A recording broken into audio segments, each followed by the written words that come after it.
Hi, it's me, Yael Zebulun, talking about my new book, Financial Healing Scriptures, Genesis to Psalms. Why and how I created this book. I was looking for such a book, and I don't know if I'm supposed to say the name of this site, but I went to that Amazon amazing site that we sometimes go to when we're looking for something. And the first thing I found on financial scriptures. Well, let me start by saying this. I was looking for, there's so much these days that you hear about finances in the church, and so I wanted to find out before I really connected too much to one thing or the other. What does the Bible say? What does just the Bible say?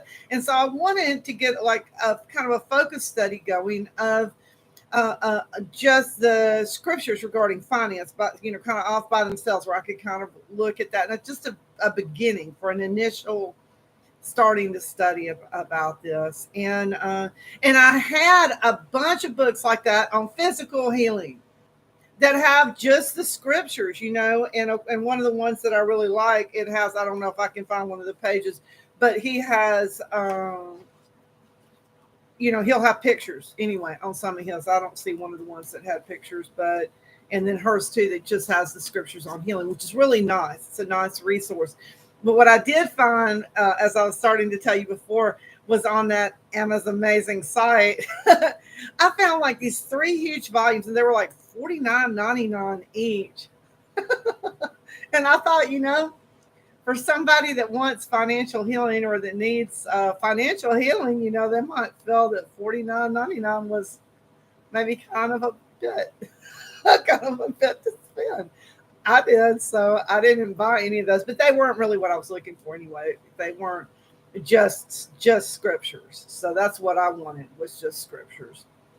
And then I went and continued my search, and I found, I'm telling you, tens of thousands of books on faith finance or on Christian finance, and there were a slew of them, just a ton of them, and they were, and I'm sure that they were excellent and awesome books.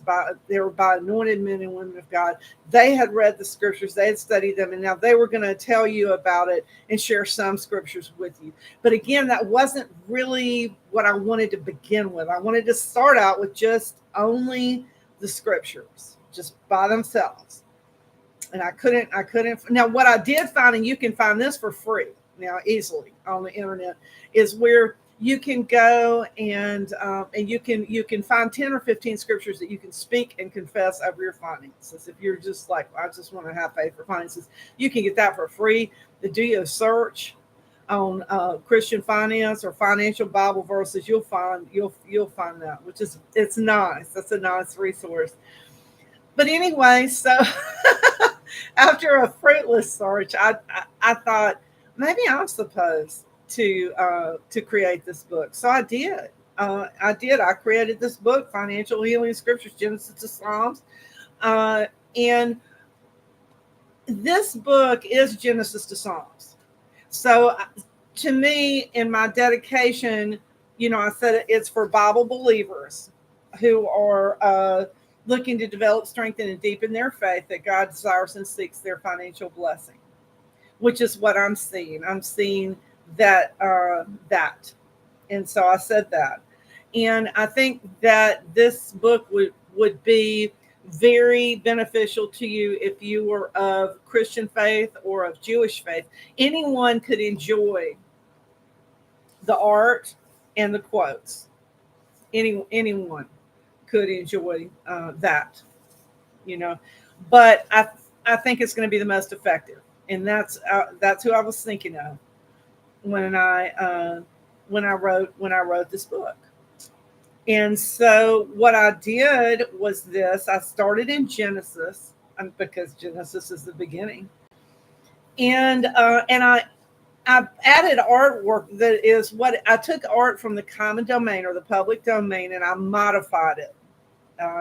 And in many cases, I greatly modified it to the extent that the book is copyrighted. The art in the book is copyrighted. The copyright office and I wrote each other back and forth about what I did with the common domain images in this book. And so, for example, this is one I really modified here.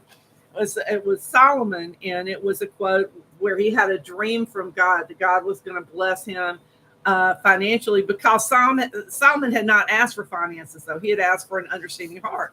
And asking for an understanding heart was pleasing to God, and God blessed him financially. So that definitely is a financial scripture.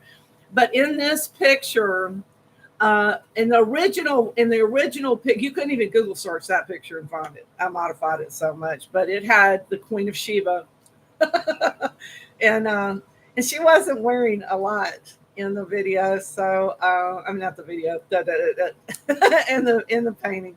So I've removed her, but by removing her, there was a great big hole in the painting. So I spent a couple of days on it. I had to take little itty bitty pieces and piece them together in a way that didn't look like I pieced them together to make up for where she had been.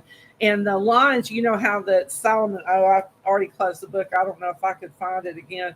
But you know how Solomon had the 6 lines on either side of the steps leading up to his throne? Well, she had been sitting in front of some of those lines. So I had to take some other lines that were a different size from the same painting and try to make them fit where those other, I'm telling you, it was a lot of work. And then the Solomon wasn't as good looking as the Solomon I found in another painting. And what I mean by good looking is not handsome, but looking good to go with the picture. So and that's just the bottom half. That's not even including any of the font or choosing I used Bibles that were in the public domain. So which version to use, looking at it, which one is the most clear, but yet still communicates the original meaning. So it was an honor. It was a blessing, and it was some work to it. But the book is the coffee table book like this is. If you want a book, which my brother and I are using the book for our devotionals, so we like having the book. But this is $12 on Amazon. But the ebook is only $6. And the reason this one is black and white, I'm working on the New Testament now, and it's all in color. But the reason this is black and white, I wanted it to be cheap, because I saw those other books that were $49.99, and I thought, so you're telling me that only if you already really have money to spare? No, that's not. Financial healing scriptures is for people that want to believe for money, but it didn't start that way. Okay, so it started with me going, okay, what does the Bible actually say about money? But in finding out what it says is really good. And I love this picture. Yes, the Lord loves the people. He does, and that's what I found. But this book is going to bless you if you're Jewish or if you're Christian, either one. It's I believe. And so I hope you enjoy it. If you decide to look at it, you can get on Amazon, you can get 37 pages of the book for free. So there's a free sample. Just go to Amazon and hit free sample. I don't know if there's a place for me to leave a link to it here. I'll try. But if you type in my name, Yael Zebulon, you'll pull it up. The book, you may have to scroll down to find. You'll probably pull up the ebook. But if you type in Yael Zebulon, I'm sure you'll find it. But if you type in Financial Healing Scriptures, Genesis to Psalms, I bet you it'll come right up too. But if I can find a way to add the link, this is my first live ever on YouTube. So thank you so much. Hope you have an awesome day. Hope you enjoyed my video, but at least it's kind of letting you know about what my book is and why I created it. Thanks so much.